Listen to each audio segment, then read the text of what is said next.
Buonasera a tutti da Levinforma. Vogliamo ringraziare Antonio Orione che oggi è venuto qua, è il proprietario della concessionaria Toyota. Grazie a voi di avermi chiamato. Possiamo iniziare subito chiedendole da dove nasce l'idea di questa attività. Ma diciamo che era una delle attività di famiglia. C'è stata la necessità di ampliare le attività familiari inserendo una nuova struttura. Io non ho iniziato proprio con Toyota, ho iniziato con Suzuki, ormai 36 anni fa. C'era bisogno di scorporarla dall'attività precedente e quindi mio padre mi chiese se avessi voglia di occuparmene personalmente, anche se ancora stavo studiando all'università. E così sono partito. Poi dopo circa 6 anni abbiamo ampliato i marchi ed è arrivato Toyota. Ok, come mai proprio Toyota? Beh, negli anni 92-93 c'era stata una grossa crisi in Italia e soltanto con un marchio non riuscivamo più a far tornare i conti, detto chiaramente. Quindi io mi sono dato da fare per cercare qualche altro prodotto che avesse una possibilità di sviluppo, visto che i marchi storici erano già tutti presi. Non so se sapete che non ci possono essere tante concessionarie con lo stesso marchio, quindi abbiamo scelto di andare sempre sul prodotto giapponese che è sinonimo di qualità. Abbiamo scelto Toyota che allora si stava affacciando sul mercato italiano in maniera un po' più attenta alle esigenze della clientela europea e abbiamo fatto, diciamo, tutti i passi della crescita di Toyota in Italia. Come gestisce la concorrenza con le altre concessionarie? Diciamo che la concorrenza è, fra virgolette, non è un problema, nel senso che è normale che in un settore ci siano più di un'attività, più diciamo, imprenditori, più marchi. È un equilibrio che si crea fra la capacità di proporre il prodotto migliore nel modo migliore e si riesce magari a superare il concorrente che fino a qualche anno prima ti stava davanti. Per inciso, noi nel 2004 siamo stati il primo marchio nella zona di Cagliari provincia. Ci siamo arrivati dopo 30 anni di lavoro. Non è così in tutte le province, in altre province vince, fra virgolette, un marchio piuttosto che un altro. È un lavoro lungo che è fatto dalle persone che lavorano per la concessionaria e ovviamente dalla visione che ha l'imprenditore quando imposta la propria politica commerciale. E chi è il suo maggior concorrente in questo momento? Diciamo che i marchi automobilistici sono una trentina, però si dividono in tre categorie. Ci sono i marchi premium cosiddetti, quelli di lusso, dove i numeri magari non sono altissimi e ci sono pochi marchi.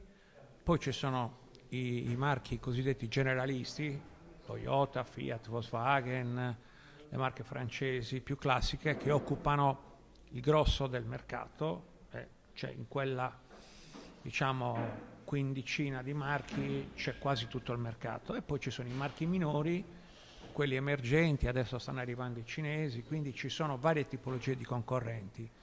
Quelli con cui ci confrontiamo di più sono quelli che sono così, diciamo, nella parte alta della classifica, nella top 5, dove si cerca, diciamo, comunque di fargli concorrenza nel senso positivo del termine, di vendere un po' di più senza esagerare, perché comunque a noi piace anche essere corretti sia nei confronti del cliente ma anche nei confronti della concorrenza. Nel lungo periodo la correttezza commerciale paga sempre. Qual è stato il periodo più difficile per la concessionaria? Forse il periodo più brutto è stato intorno al 2013-2014. Voi magari eravate decisamente non ancora presenti sul mercato, passatemi il termine, però erano stati anni molto difficili per l'Italia e soprattutto per il nostro mercato, per cui l'azienda ha avuto diversi anni di difficoltà finanziarie, i numeri sono dimezzati, per cui avevamo proprio difficoltà al limite della sopravvivenza.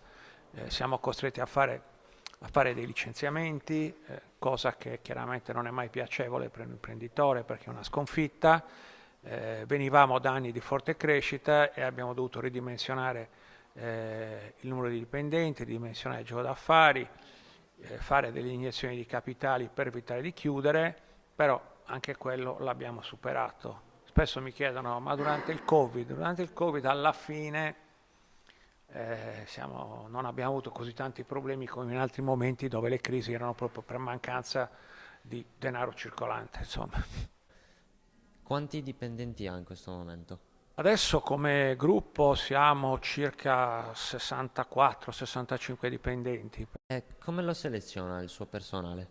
La selezione del personale avviene in due modi, solitamente. Spesso capita che ci sia bisogno di una figura all'improvviso, magari qualcuno si licenzia o improvvisamente abbiamo delle necessità urgenti, allora andiamo a cercare professionalità già formate, magari facciamo campagne acquisti dalla concorrenza o in lavori che siano simili al nostro, cerchiamo magari qualcuno scontento che voglia, diciamo, cambiare squadra, fra virgolette. Se invece c'è più tempo, allora facciamo una ricerca del personale basandoci non sulle capacità immediate, diciamo essere pronti a lavorare subito in quella particolare attività, ma cerchiamo magari delle persone che abbiano delle caratteristiche personali che si possano sposare bene con le necessità aziendali da far crescere, quindi magari prendiamo persone molto giovani